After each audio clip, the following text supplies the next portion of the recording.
Well, it's a lazy Sunday, first part of February 2024, and I'm trying to decide if I want to get into all the things that I need to do to recondition the inside of this car. So I'm thinking about it. There's so much to do, but I want to take off these pillars here, which means I need to take this off, which means I can have access to that, which will then allow me to take this off.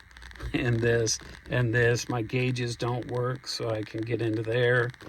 I got to fix this here. I mean, everything could and should maybe be pulled apart, taken inside, and redone on some level. I'm just deciding if I got the strength to do it. So I kind of doubt if any of this is actually the original hardware for it. You got one smaller bolt on, or screw on that side, and one larger one on this one for for the visor here. So we'll see. I'm just going to slowly start taking things apart, but take a note of the size of these and where they go, because they're just going to be a big mess before too long. Well, quite a bit of rust up here, but still is solid, and had to do some work to get a couple of those out. You can see some rust here on the seat that fell down, and I'll show you the headliner in just a second. Unfortunately, got some new cracks right here. I'm pulling that off just because so much rusted stuff. So that's all right. It's old. You'll see what I can do to sharpen it up and fix it. And try and keep track of all my parts right in this area. I'm debating taking off this top chrome part here just to see how rusted it is underneath. I had a 79 that when I took it off, boy, it was just terrible. And judging by some of the rust here, it's not going to be pretty, but it's probably better than what I had on the other one. We'll see if I just want to dig in. Again, when I'm facing screws like that, I might just be in for trouble. I don't know, we'll see. I'm a little amazed actually that these started coming right out, even that really rusty one. I'll tell you, the best thing that anyone ever told me about working on old rusty cars is a mix of ATF and acetone. Shake it up good, and because it'll separate. But I tell you, it got right in there, and those just came right out. So I guess I got to go back a little bit. The one bummer is there's rivets back here, so I don't know if I want to break those off or just kind of peek under it a little bit without bending it. We'll see. Well, thankfully, they keep on coming out, but this one here really does not have a head on it much anymore. So I'm going to try one more time here. I wish I could film it at the same time, but man, again, that break-free stuff, half acetone, half ATF, works so good. So I even put it on some of these here, let it soak for a minute, and they're just coming right out. All right, I was able to get the screws out, get this pillar off. I'm going to see what I can do to fix that up a little bit or get a new one. Just surface rust here, not as deep as across the top. Even the top is hopefully just surface rust.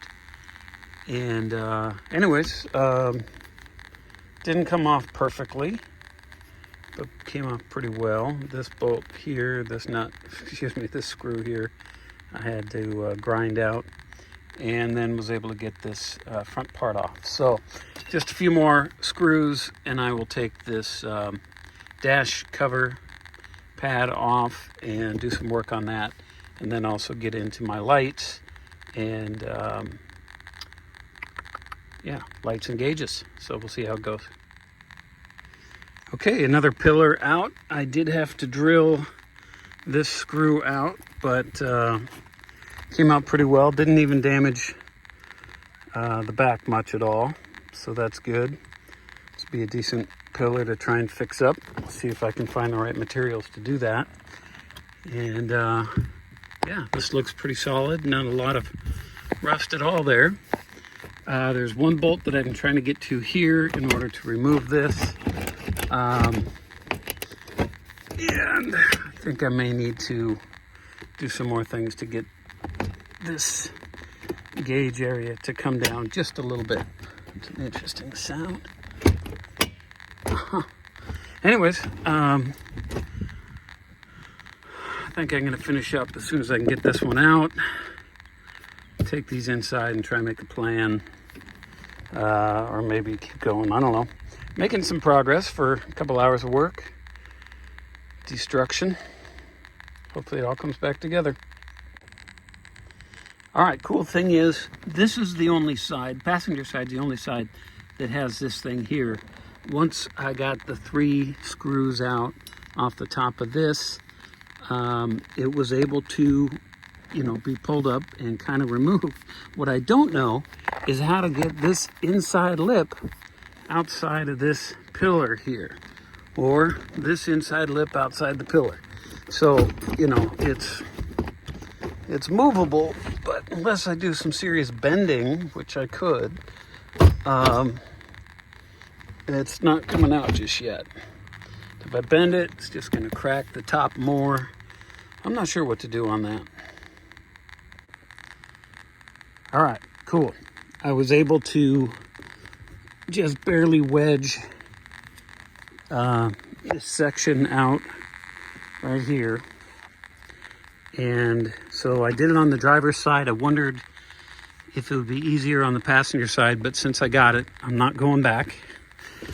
But it's probably better done from the passenger side. And there we go. We got the dash speakers on the inside of the car here, wide open. Nice. All the wiring looks like it's in good places. I took apart the white car a while ago and I really messed up all the wiring in there. Finally got it all back together. But this is nice and uniform and looking good. So, right on. All right. I think that's enough today. I'm going to call it a day. Hey, thanks for watching. This car is a work in progress. I'm a work in progress. I'm the vintage idiot because I don't really know what I'm doing. I'm just doing it and figuring it out. But so far, so good. Did a 79 and my 76 over there. And this one, I'm sure will be coming together again soon. Lots of work to do, lots of body work and paint, as well as the gauges, the seats, the interior, and gonna do a garage paint job here. So having fun, something to do. Have a great day.